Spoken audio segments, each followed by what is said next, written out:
सियावर रामचंद्र की जय सिया राम।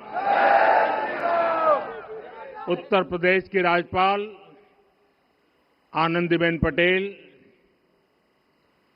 राष्ट्रीय स्वयंसेवक संघ के परम पूजनीय सरसंघ चालक डॉक्टर मोहन भागवत जी, उत्तर प्रदेश के मुख्यमंत्री योगी आदित्यनाथ जी, श्री राम जन्मभूमि तीर्थ क्षेत्र ट्रस्ट के अध्यक्ष पूज्य महंत नृत्य गोपाल दास जी, पूज्य संत समाज, यहां पधारे सभी भक्तगण, देश और दुनिया से इस ऐतिहासिक पल के साक्षी बन रहे कोटि कोटि राम भक्त, देवी और सज्जनों, आज अयोध्या नगरी भारत की सांस्कृतिक चेतना के एक और उत्कर्ष बिंदु की साक्षी बन रही है। आज संपूर्ण भारत, संपूर्ण विश्व राममय है।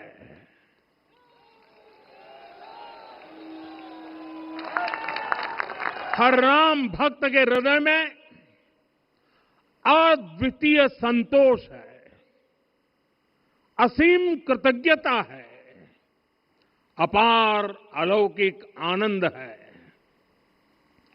सदियों के घाव भर रहे हैं, सदियों की वेदना आज विराम पा रही है। सदियों का संकल्प आज सिद्धि को प्राप्त हो रहा है। आज उस यज्ञ की पूर्णाहुति है जिसकी अग्नि 500 वर्ष तक प्रज्वलित रही। जो यज्ञ एक पल भी आस्था से डिगा नहीं, एक पल भी विश्वास से टूटा नहीं। आज भगवान श्री राम के गर्भगृह की अनंत ऊर्जा, श्री राम परिवार का दिव्य प्रताप इस धर्म ध्वजा के रूप में इस दिव्यतम भव्यतम मंदिर में प्रतिष्ठापित हुआ है। और साथियों, ये धर्म ध्वजा केवल एक ध्वजा नहीं, ये भारतीय सभ्यता के पुनर्जागरण का ध्वज है। इसका भगवा रंग, इस पर रचित सूर्य वंश की ख्याति, वर्णित ओम शब्द और अंकित कोविदार वृक्ष राम राज्य की कीर्ति को प्रतिरूपित करता है। ये ध्वज संकल्प है, ये ध्वज सफलता है, ये ध्वज संघर्ष से सृजन की गाथा है, ये ध्वज सदियों से चले आ रहे स्वप्नों का साकार स्वरूप है। ये ध्वज संतों की साधना और समाज की सहभागिता की सार्थक परिणति है। साथियों, आने वाली सदियों और सहस्त्र शताब्दियों तक ये धर्म ध्वज प्रभु राम के आदर्शों और सिद्धांतों का उद्घोष करेगा। ये धर्म ध्वज आह्वान करेगा, सत्यमेव जयते नानृतम, यानी जीत सत्य की ही होती है, असत्य की नहीं। ये धर्म ध्वज उद्घोष करेगा, सत्यम एक पदम ब्रह्म सत्य धर्म प्रतिष्ठित, अर्थात सत्य ही ब्रह्म का स्वरूप है, सत्य में ही धर्म स्थापित है। ये धर्म ध्वज प्रेरणा बनेगा, प्राण जाए पर वचन न जाहि, अर्थात जो कहा जाए वही किया जाए। ये धर्म ध्वज संदेश देगा, कर्म प्रधान विश्व रची राखा, अर्थात विश्व में कर्म और कर्तव्य की प्रधानता हो। ये धर्म ध्वज कामना करेगा, बैर न विग्रह आस न त्रासा, सुखमय ताहि सदा सब आशा, यानी भेदभाव पीड़ा परेशानी से मुक्ति, समाज में शांति और सुख हो। ये धर्म ध्वज हमें संकल्पित करेगा, नहीं दरिद्र कोउ दुखी न दीना, यानी हम ऐसा समाज बनाएं जहां गरीबी न हो, कोई दुखी या लाचार न हो। साथियों, हमारे ग्रंथों में कहा गया है, आरोपितम ध्वजम दृष्ट्वा, ये अभिनंदनित धार्मिका ते अपि सर्वे प्रमुच्यते महापातक कोटि भी, यानी जो लोग किसी कारण मंदिर नहीं आ पाते और दूर से मंदिर के ध्वज को प्रणाम कर लेते हैं, उन्हें भी उतना ही पुण्य मिल जाता है। साथियों, ये धर्म ध्वज भी इस मंदिर के ध्येय का प्रतीक है। ये ध्वज दूर से ही राम लला की जन्मभूमि के दर्शन कराएगा और युगों युगों तक प्रभु श्री राम के आदेशों और प्रेरणाओं को मानव मात्र तक पहुंचाएगा। साथियों, मैं संपूर्ण विश्व के करोड़ों राम भक्तों को इस अविस्मरणीय क्षण की, इस अद्वितीय अवसर की हार्दिक शुभकामनाएं देता हूं। मैं आज उन सभी भक्तों को भी प्रणाम करता हूं, हर उस दानवीर का भी आभार व्यक्त करता हूं जिसने राम मंदिर निर्माण के लिए अपना सहयोग दिया।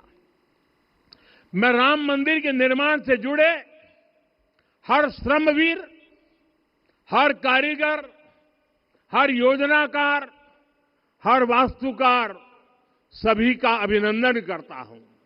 साथियों, अयोध्या वह भूमि है जहां आदर्श आचरण में बदलते हैं। यही वह नगरी है जहां श्री राम ने अपना जीवन पथ शुरू किया था। इसी अयोध्या ने संसार को बताया कि एक व्यक्ति कैसे समाज की शक्ति से, उसके संस्कारों से पुरुषोत्तम बनता है। जब श्री राम अयोध्या से वनवास को गए तो वे युवराज राम थे, लेकिन जब लौटे तो मर्यादा पुरुषोत्तम बनकर के आए और उनके मर्यादा पुरुषोत्तम बनने में महर्षि वशिष्ठ का ज्ञान, महर्षि विश्वामित्र की दीक्षा, महर्षि अगस्त्य का मार्गदर्शन, निषाद राज की मित्रता, मां शबरी की ममता, भक्त हनुमान का समर्पण, इन सब की अनगिनत ऐसे लोगों की महत्वपूर्ण भूमिका रही है। साथियों, विकसित भारत बनाने के लिए भी समाज की इसी सामूहिक शक्ति की आवश्यकता है। मुझे बहुत खुशी है कि राम मंदिर का दिव्य प्रांगण भारत के सामूहिक सामर्थ्य की भी चेतना स्थली बन रहा है। यहां 7 मंदिर बने हैं। यहां माता शबरी का मंदिर बना है, जो जनजातीय समाज के प्रेम भाव और आतिथ्य परंपरा की प्रतिमूर्ति है। यहां निषादराज का मंदिर बना है। ये उस मित्रता का साक्षी है जो साधन नहीं, साध्य को, उसकी भावना को पूजती है। यहां एक ही स्थान पर माता अहिल्या है, महर्षि वाल्मीकि है, महर्षि वशिष्ठ है, महर्षि विश्वामित्र है, महर्षि अगस्त्य है और संत तुलसीदास है। रामलला के साथ साथ इन सभी ऋषियों के दर्शन भी यहीं पर होते हैं। यहां जटायु जी और गिलहरी की मूर्तियां भी हैं, जो बड़े संकल्पों की सिद्धि के लिए हर छोटे से छोटे प्रयास के महत्व को दिखाती है। मैं आज हर देशवासी से कहूंगा कि वो जब भी राम मंदिर आए तो सप्त मंदिर के दर्शन भी अवश्य करें। ये मंदिर हमारी आस्था के साथ साथ मित्रता, कर्तव्य और सामाजिक सद्भाव के मूल्यों को भी शक्ति देते हैं। साथियों, हम सब जानते हैं, हमारे राम भेद से नहीं, भाव से जुड़ते हैं। उनके लिए व्यक्ति का कुल नहीं, उसकी भक्ति महत्वपूर्ण है। उन्हें वंश नहीं, मूल्य प्रिय है। उन्हें शक्ति नहीं, सहयोग महान लगता है। आज हम भी उसी भावना से आगे बढ़ रहे हैं। पिछले 11 वर्षों में महिला, दलित, पिछड़े, अति पिछड़े, आदिवासी, वंचित, किसान, श्रमिक, युवा, हर वर्ग को विकास के केंद्र में रखा गया है। जब देश का हर व्यक्ति, हर वर्ग, हर क्षेत्र सशक्त होगा, तब संकल्प की सिद्धि में सबका प्रयास लगेगा और सबके प्रयास से ही 2047 जब देश आजादी के 100 साल मनाएगा, हमें 2047 तक विकसित भारत का निर्माण करना ही होगा। साथियों, रामलला की प्राण प्रतिष्ठा के ऐतिहासिक अवसर पर मैंने राम से राष्ट्र के संकल्प की चर्चा की थी। मैंने कहा था कि हमें आने वाले 1000 वर्षों के लिए भारत की नींव मजबूत करनी है। हमें याद रखना है, जो सिर्फ वर्तमान का सोचते हैं, वो आने वाली पीढ़ियों के साथ अन्याय करते हैं। हमें वर्तमान के साथ साथ भावी पीढ़ियों के बारे में भी सोचना है, क्योंकि हम जब नहीं थे, ये देश तब भी था। जब हम नहीं रहेंगे, ये देश तब भी रहेगा। हम एक जीवंत समाज है। हमें दूरदृष्टि के साथ ही काम करना होगा। हमें आने वाले दशकों, आने वाली सदियों को ध्यान में रखना ही होगा। और साथियों, इसके लिए भी हमें प्रभु राम से सीखना होगा। हमें उनके व्यक्तित्व को समझना होगा। हमें उनके व्यवहार को आत्मसात करना होगा। हमें याद रखना होगा, राम यानी आदर्श, राम यानी मर्यादा, राम यानी जीवन का सर्वोच्च चरित्र, राम यानी सत्य और पराक्रम का संगम। दिव्य गुणे शक्र समो रामः सत्य पराक्रमः। राम यानी धर्म पथ पर चलने वाला व्यक्तित्व। रामः सत्पुरुषो लोके सत्यः सत्यपरायणः। राम यानी जनता के सुख को सर्वोपरि रखना, प्रजा सुखत्वे चंद्रस्य। राम यानी धर्म और क्षमा का दरिया। वसुधाया क्षमा गुणे है। राम यानी ज्ञान और विवेक की पराकाष्ठा। बुद्धया बृहस्पते तुल्य। राम यानी कोमलता में दृढ़ता। मृदु पूर्वज भाषते। राम यानी कृतज्ञता का सर्वोच्च उदाहरण। कदाचन नोपकारेण कृति नैकेन तुष्यति। राम यानी श्रेष्ठ संगति का चयन। शीला वृद्धे ज्ञान वृद्धे वयोवृद्धे च सज्जने। राम यानी विनम्रता में महाबल। वीर्यवान च वीर्येण महता स्वेन विस्मितः। राम यानी सत्य का अडिग संकल्प। न च अनुत्र कथो विद्वान। राम यानी जागरूक, अनुशासित और निष्कपट मन। निस्तिंद्र अपम्रत च स्वदोष परदोषवित। साथियों, राम सिर्फ एक व्यक्ति नहीं, राम एक मूल्य है, एक मर्यादा है, एक दिशा है। अगर भारत को साल 2047 तक विकसित बनाना है, अगर समाज को सामर्थ्यवान बनाना है, तो हमें अपने भीतर राम को जगाना होगा। हमें अपने भीतर के राम की प्राण प्रतिष्ठा करनी होगी। और इस संकल्प के लिए आज से बेहतर दिन और क्या हो सकता है। साथियों, 25 नवंबर का यह ऐतिहासिक दिन अपनी विरासत पर गर्व का एक और अद्भुत क्षण लेकर आया है। इसकी वजह है धर्म ध्वजा पर अंकित कोविदार वृक्ष।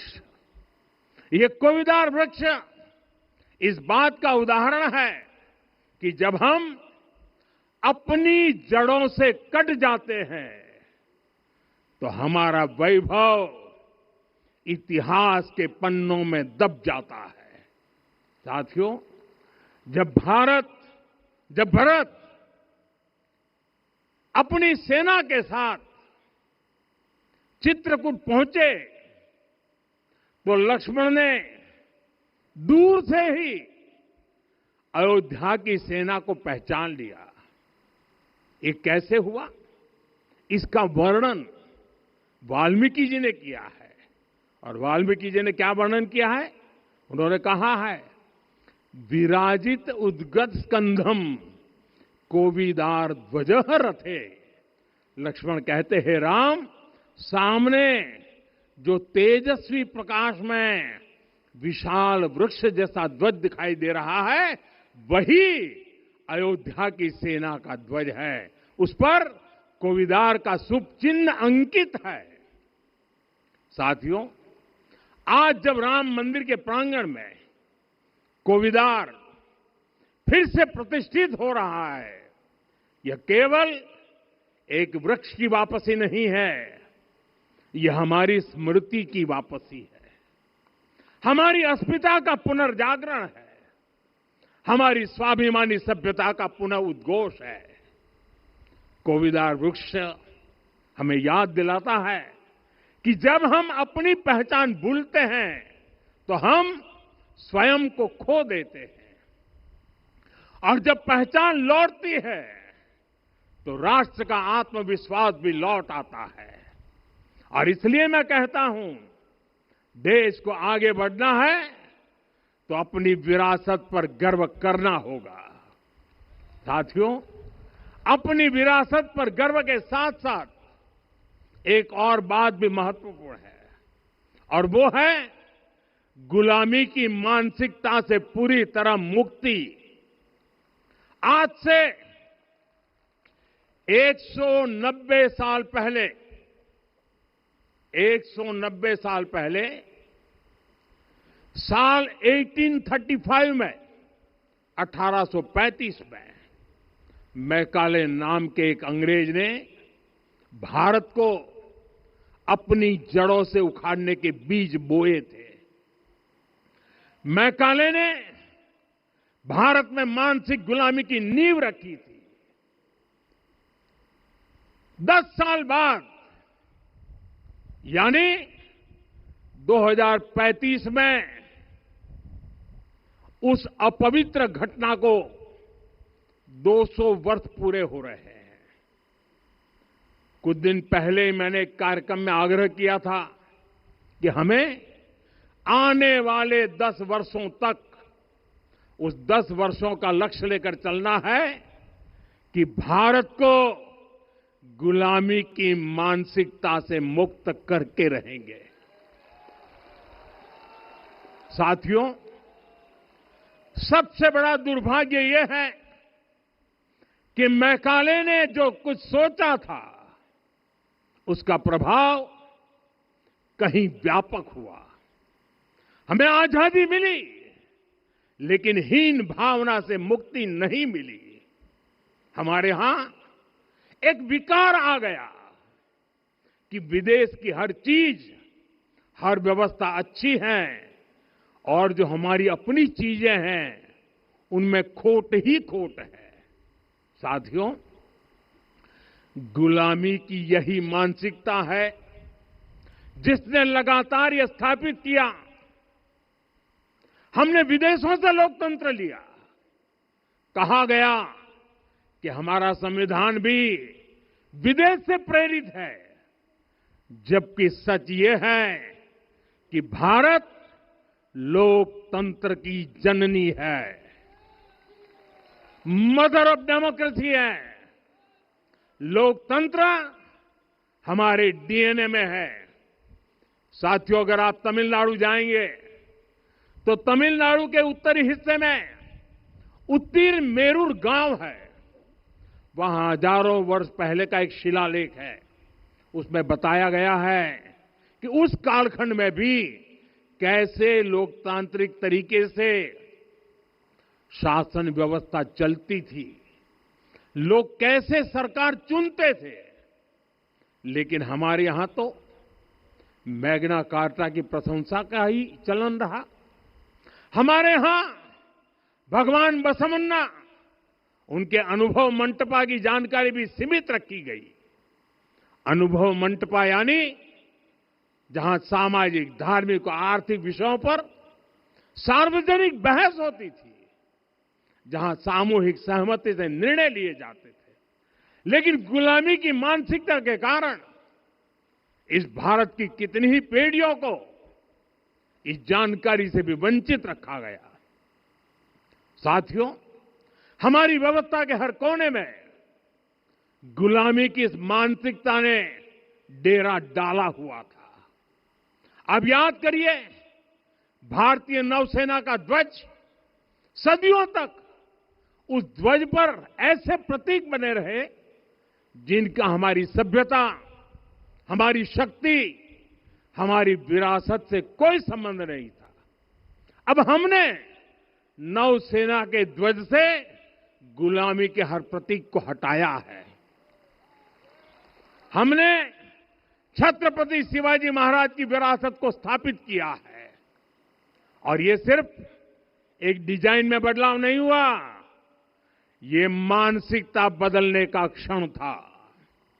ये वो घोषणा थी कि भारत अब अपनी शक्ति अपने प्रतीकों से परिभाषित करेगा, न कि किसी और की विरासत से।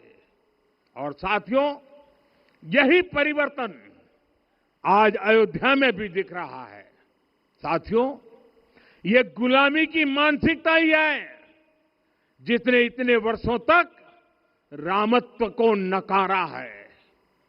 भगवान राम अपने आप में एक वैल्यू सिस्टम है। ओरछा के राजा राम से लेकर रामेश्वरम के भक्त राम तक और शबरी के प्रभु राम से लेकर मिथिला के पाहुन राम जी तक भारत के हर घर में, हर भारतीय के मन में और भारतवर्ष के हर कण कण में राम है। लेकिन गुलामी की मानसिकता इतनी हावी हो गई कि प्रभु राम को भी काल्पनिक घोषित किया जाने लगा। साथियों, अगर हम ठान लें अगले 10 साल में मानसिक गुलामी से पूरी तरह मुक्ति पा लेंगे और तब जाकर के ऐसी ज्वाला प्रज्वलित होगी, ऐसा आत्मविश्वास बढ़ेगा कि 2047 तक विकसित भारत का सपना पूरा होने से भारत को कोई रोक नहीं पाएगा। आने वाले 1000 वर्ष के लिए भारत की नींव तभी सशक्त होगी जब मैकाले की गुलामी के प्रोजेक्ट को हम अगले 10 साल में पूरी तरह ध्वस्त करके दिखा देंगे। साथियों, अयोध्या धाम में रामलला का मंदिर परिसर भव्य से भव्यतम हो रहा है और साथ ही अयोध्या को संवारने का काम लगातार जारी है। आज अयोध्या फिर से वह नगरी बन रही है जो दुनिया के लिए उदाहरण बनेगी। त्रेता युग की अयोध्या ने मानवता को नीति दी। 21वीं सदी की अयोध्या मानवता को विकास का नया मॉडल दे रही है। तब अयोध्या मर्यादा का केंद्र थी, अब अयोध्या विकसित भारत का मेरुदंड बनकर उभर रही है। साथियों, भविष्य की अयोध्या में पौराणिकता और नूतनता का संगम होगा। सरयू जी की अमृत धारा और विकास की धारा एक साथ बहेगी। यहां आध्यात्म और आर्टिफिशियल इंटेलिजेंस दोनों का तालमेल दिखेगा। राम पथ, भक्ति पथ और जन्मभूमि पथ से नई अयोध्या के दर्शन होते हैं। अयोध्या में भव्य एयरपोर्ट है।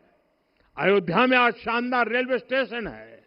वंदे भारत और अमृत भारत एक्सप्रेस जैसी ट्रेनें अयोध्या को बाकी देश से जोड़ रही हैं।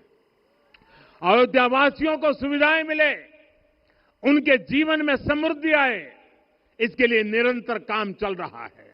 साथियों, जब से प्राण प्रतिष्ठा हुई है तब से लेकर आज तक करीब 45 करोड़ श्रद्धालु यहां दर्शन के लिए आ चुके हैं। ये वो पवित्र भूमि है जहां 45 करोड़ लोगों के चरण रज पड़े हैं और इससे अयोध्या और आसपास के लोगों की आय में आर्थिक परिवर्तन आया है, वृद्धि हुई है। कभी अयोध्या विकास के पैमानों में बहुत पीछे थी, आज अयोध्या नगरी यूपी के अग्रणी शहरों में से एक बन रही है। साथियों, 21वीं सदी का आने वाला समय बहुत महत्वपूर्ण है। आजादी के बाद के 70 साल में भारत विश्व की 11वीं सबसे बड़ी अर्थव्यवस्था बना। 70 साल में 11वीं। लेकिन पिछले 11 साल में ही भारत विश्व की 5वीं सबसे बड़ी अर्थव्यवस्था बन चुका है। और वो दिन दूर नहीं जब भारत विश्व की 3री सबसे बड़ी अर्थव्यवस्था भी बन जाएगा। आने वाला समय नए अवसरों का है, नई संभावनाओं का है और इस अहम कालखंड में भी भगवान राम के विचार ही हमारी प्रेरणा बनेंगे। जब श्री राम के सामने रावण विजय जैसा विशाल लक्ष्य था, तब उन्होंने कहा था, सौरज धीरज ते ही रथ चाका, सत्यशील दृढ़ ध्वज पताका। बल विवेक दम परहित गोरे, क्षमा कृपा समता रजु जोरे। यानी रावण पर विजय पाने के लिए जो रथ चाहिए, शौर्य और धैर्य उसके पहिए हैं, उसकी ध्वजा सत्य और अच्छे आचरण की है। बल, विवेक, संयम और परोपकार इस रथ के घोड़े हैं। लगाम के रूप में क्षमा, दया और समता है, जो रथ को सही दिशा में रखते हैं। साथियों, विकसित भारत की यात्रा को गति देने के लिए ऐसा ही रथ चाहिए, ऐसा रथ जिसके पहिए शौर्य और धैर्य हो, यानी चुनौतियों से टकराने का साहस भी हो और परिणाम आने तक दृढ़ता से डटे रहने का धैर्य भी हो। ऐसा रथ जिसकी ध्वजा सत्य और सर्वोच्च आचरण हो, यानी नीति, नियत और नैतिकता से समझौता कभी न हो। ऐसा रथ जिसके घोड़े बल, विवेक, संयम और परोपकार हो, यानी शक्ति भी हो, बुद्धि भी हो, अनुशासन भी हो और दूसरों के हित का भाव भी हो। ऐसा रथ जिसकी लगाम क्षमा, करुणा और संभाव हो, यानी जहां सफलता का अहंकार नहीं और असफलता में भी दूसरों के प्रति सम्मान बना रहे। और इसलिए मैं आदरपूर्वक कहता हूं, ये पल कंधे से कंधा मिलाने का है, ये पल गति बढ़ाने का है। हमें वो भारत बनाना है जो राम राज्य से प्रेरित हो, और ये तभी संभव है जब स्वयं हित से पहले देश हित होगा, जब राष्ट्र हित सर्वोपरि रहेगा। एक बार फिर आप सभी को बहुत बहुत शुभकामनाएं देता हूं। जय श्री राम।